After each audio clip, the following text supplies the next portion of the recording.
जनतेच्या न्याय हक्कासाठी प्रजासत्ताक न्यूज सदैव आपल्यासोबत।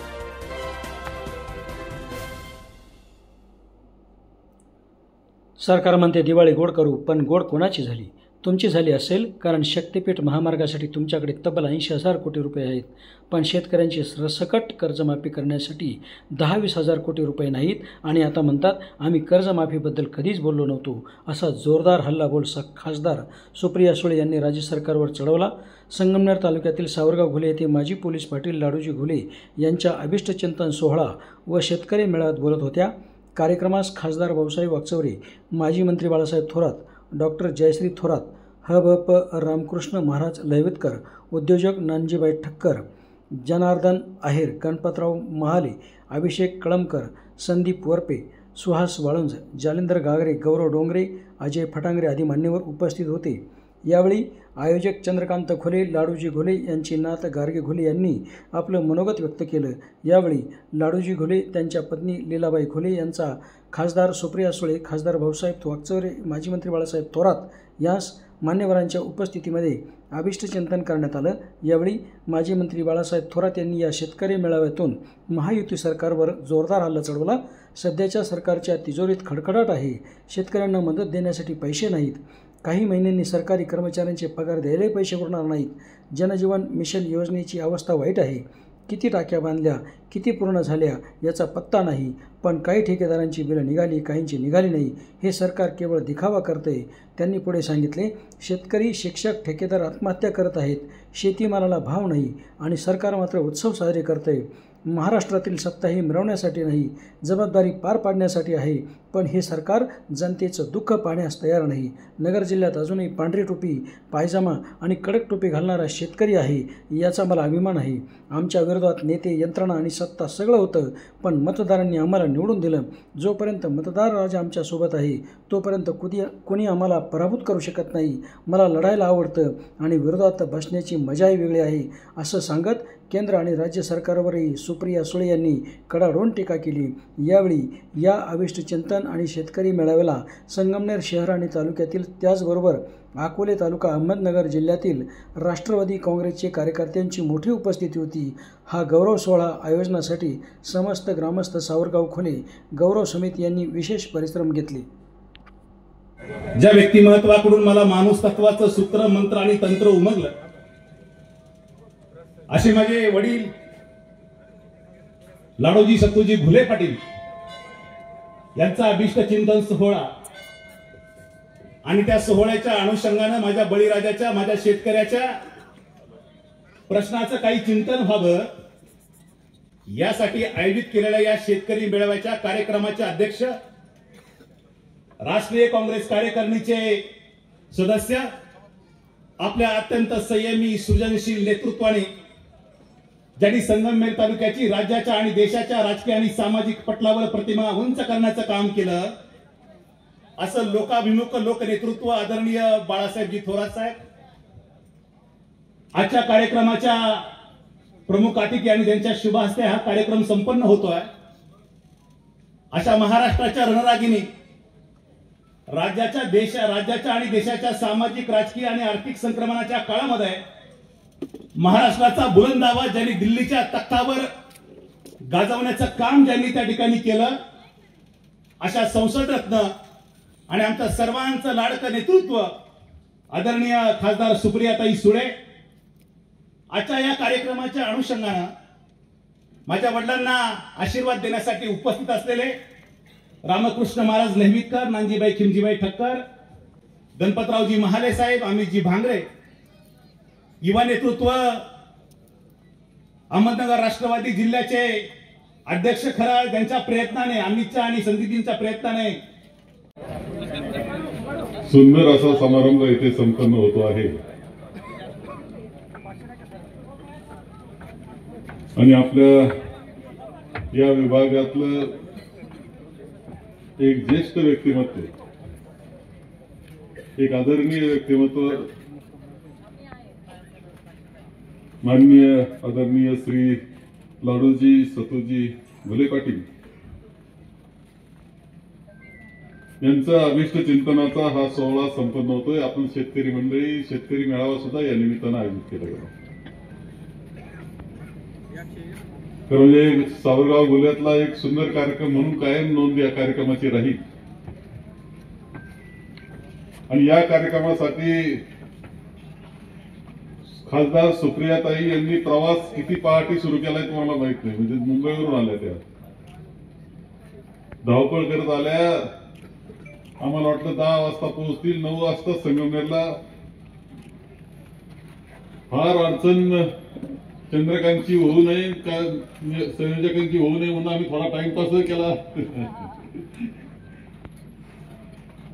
आणि इथे येऊन पुन्हा 40 गावाला जायचंय, पुन्हा संभाजीनगरला जाऊन त्यांना विमान पकडायचं. या सगळ्या धावपळीमध्ये कार्यक्रम मात्र नियोजन सुंदर केलं, याच्याकरता कौतुक करतो. मिरवणूक तर एकदम जोरदार झाली.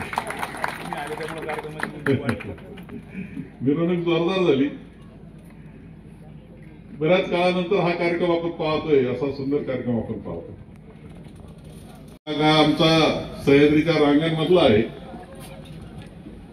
अशा भागाची तुम्हाला सुद्धा ओळख आहे, कारण तुमचे बेल्हा नाही आपला मुळशी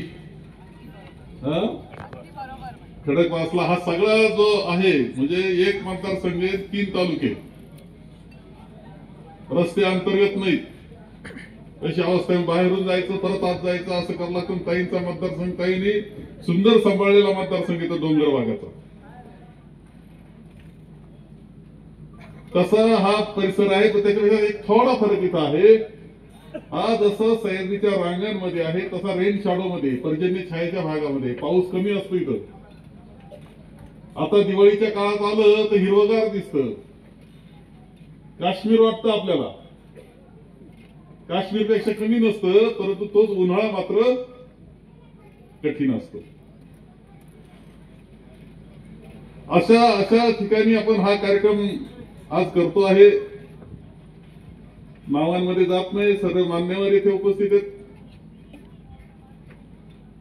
आणि अशा ह्या परिसरामध्ये काम करत असताना सगळ्यात महत्वाची गोष्ट आहे की इथे एका बाजूला डोंगर भाग आहे, पाण्याचा टंचाई आहे, दुष्काळाचं अनेक वेळा तोंड द्यावं लागतंय. पण माणसं मात्र मनापासून काम करणारे नितळ मनाची माणसं. जसं खडकातून पाणी नितळ येतं तसं इथली माणसं नितळ आहे. आपसात थोडं भांडत असतील, तू म्हटलं पण ते जुना काळ त्यांनी सांगितलं. खूप मनानं अंत चांगले कष्टाळू. आणि यामध्ये आणखी एक वैशिष्ट्य असं आहे की सगळ्यात जास्त शिक्षक आपल्या बाळेश्वर विद्यालयामुळं सारोळे पठारच्या इथले माणसं शिकली खूप आणि सगळ्या जगात गेली. आणि सगळ्यात जास्त आदर्श शिक्षकांचे पुरस्कार घेणारी या विभागातली अनेक आहेत. गुरुजी म्हणतो त्यांना. खरंच सांगतो, या दरवर्षी नाव येणारच. कधी घुलेचं नाव येणार, कधी फटाकड्यांचं नाव येणार, कधी पोखरकरांचं येणार. हे वैशिष्ट्य या भागाचं आहे. शिक्षण त्यांनी घेतलं, अत्यंत सुशिक्षित अशा प्रकारचं हा भाग आहे. आणि ह्या भागामध्ये काम करत असताना जी काही माणसं समाजधुरी म्हणून काम केलं, ज्यांनी समाजाला बरोबर ठेवण्याचा प्रयत्न केला, अशी जी पिढी आहे आणि त्यामध्ये नाव घेतलं जातं ते लाडोजी पाटलांचं. त्याला लाड पाटीलच म्हणायचे खरं. लाडोजीचं लाड पाटील झालं. तर त्यांनी इथे चंद्रकांत हा भाषणाकरता फार सुंदर आहे. म्हणजे भाषण त्याचं ऐकत राहावं असं भाषण असतं. आणि सगळ्यांनी सांगितलं चंद्रकांतचे वडील, मी तसं नाही म्हणा, लाड पाटलांचे वडील चंद्रकांत, नितीनचे वडील लाड पाटील. म्हणजे हे लाड पाटलांचे चिरंजीव चंद्रकांत आणि नितीन. लाड पाटील हे म्हणून आज तुझे वडील नाही, त्यांचं खरं महत्व आज आहे, त्यांचं व्यक्तिमत्वाचं महत्व आहे. आणि बरोबर त्यांचं त्यावेळेस खरं आहे उदाहरण सांगितलं की त्यावेळेस तरुण होते. लक्ष्मण भाऊ घुले, रेवजी नाना, हे सगळे आदरणीय व्यक्तिमत्व आमच्याकरता गेली दोघंही. ते तीर्थरू दादांकडे गेले, भाऊसाहेबांकडे गेले आणि सांगितलं का हा तरुण एक पोलीस पाटील करा. दादांचं असं असायचं का ते म्हणायचे मी पोलीस पाटील पडत नाही, कारण एक पोलीस पाटील म्हणजे लय कठीण असायचं पूर्वीच्या काळामध्ये. पिढ्यानपिढ्या भांडण चालायचं पाटीलकीवरून. पण ज्यावेळेस गावानं सांगितलं सगळ्या करायचं तर लाडू पाटलांना करायचं, त्यावेळेस त्यांनी सांगितलं प्रांताला की हे करा आणि ते झाले. आणि 32 वर्ष पोलीस पाटीलकी सांभाळत असताना समाजाची सेवा करण्याचं काम केलं, प्रश्न मिटवण्याचं काम केलं, भांडणं मिटवण्याचं काम केलं. हे वैशिष्ट्य त्यांचं. आणि म्हणून अशा प्रकारचं व्यक्तित्व जिथं शालेय शिक्षण मिळालं पाहिजे. कारण खरं आहे की सारोळ्याला जाणं म्हणजे मधल्या रस्त्यानं सुद्धा कठीण. कधी कधी अपघात झाले, पावसाळ्यात अडचणी झाल्या, इथं विद्यालय काढवलं आणि शारदा विद्यालय माझं नाव, शारदा विद्यालय सुंदर पद्धतीने चालवलं. एकत्र येणं आणि काम करणं, मनापासून सगळे एकत्र असतात, सामुदायिक पद्धतीनं वाद मिटून एकत्र गावाचं काम करतात. आणि आपले असलेले बेलसोंडा, आमलेवाडी आणि टाळूची वाडी सगळ्यांचा मेळ घालून एकत्र पुढे जाण्याचं काम हे गाव सातत्यानं ही गावची मंडळी नेतृत्व करत असते. आणि म्हणूनच या सगळ्या आज अभिनंदन आपण करतो आहोत लाडू पाटलांचं. पण अभिनंदन करतो आहोत एका पिढीचं, ज्या पिढीनं हे सगळं काम केलेलं आहे. खरं म्हणजे लाडू पाटील भाग्यवान सुद्धा आहेत. पाटलांचं अभिनंदन आहे, अभिष्ट चिंतन त्यांचं मी करतोय. उभय त्यांना खूप मोठं आयुष्य मिळावं. मुलं तर आपल्या समाज सेवेमध्ये आहे ते चंद्रकांतच्या नितीनच्या रूपानं, याचा आनंद आम्हाला आहे. परंतु या सगळ्या याच्यामध्ये आपण सगळ्यांनी साथ पुढच्या काळामध्ये या चांगल्या कामाच्या पाठीशी राहण्याची करावी, ही सुद्धा अपेक्षा मी या निमित्तानं आपल्या विभागातील सगळ्यांना करतो. आणि पुन्हा एकदा दीर्घायुष्य. खरं माझ्यापेक्षा फक्त 75 कसं म्हटलं मला माहित नाही, परंतु माझ्यापेक्षा 6 महिन्यांनीच लहान. थोडा हिशोब करून घेतला, 75 जुळून घेतलेले तू, त्यामुळे काही हरकत नाही.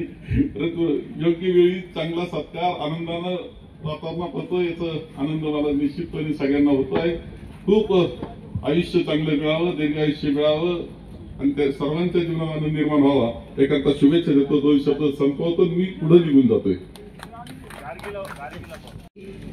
बाळासाहेबांचं भाषण ऐकत होते आणि बाळासाहेब एक गोष्ट त्यांच्या भाषणात म्हणाले की भाग्य असं त्या माणसाचं असतं, त्याचा मुलगा किंवा मुलगी हे आपल्यापेक्षा जास्त कर्तृत्ववान निघतं. आणि मला वाटतं ह्या कुटुंबाचं तुमच्या आयुष्याचं सगळ्यात महत्वाची गोष्ट म्हणजे चंद्रकांत आणि नितीन हे एवढे जबाबदार तुमचे दोन्ही सुपुत्र आणि तुमच्या मुली आणि तुमची नात गारती. मला असं वाटतं आपल्या मुलांचं यशामध्ये आनंद असतोच, पण आपली नातवंड जेव्हा त्याच्याहून जास्ती यशस्वी होतात, मला असं वाटतं त्याच्यापेक्षा गोड आनंद आणि आयुष्याचं सार्थक झालेलं. मला वाटतं जे बाळासाहेब म्हणले खरीच गोष्ट आहे की तुम्ही नक्कीच काहीतरी चांगलं केलंय आणि जे संस्कार तुम्ही तुमच्या मुलांना दिले. कारण यश अपयश हे प्रत्येकाच्या आयुष्यात येत असतं, पण आपल्या मुलांना आपल्यापेक्षा जास्त यश जर मिळालं तर तो आनंद जास्त असतो. आणि तुमच्या दोघांच्या कष्टाने कर्तृत्वाने आज ह्या कुटुंब त्या मुलीची भाषण. मी आता विचारलं की गार्गी कुठल्या शाळेत जाते, तर ती आपल्या जयाताईच्या शाळेत जाते. आणि मी जयाला म्हणाले की तिचं भाषण कुणी लिहिलंय, कुठल्या शिक्षकांनी लिहिलंय का काय. मी तिला विचारलं तर ती म्हणजे मी स्वतःच लिहिलंय. मला वाटतं गार्गीसाठी जोरदार टाळ्या वाजल्या.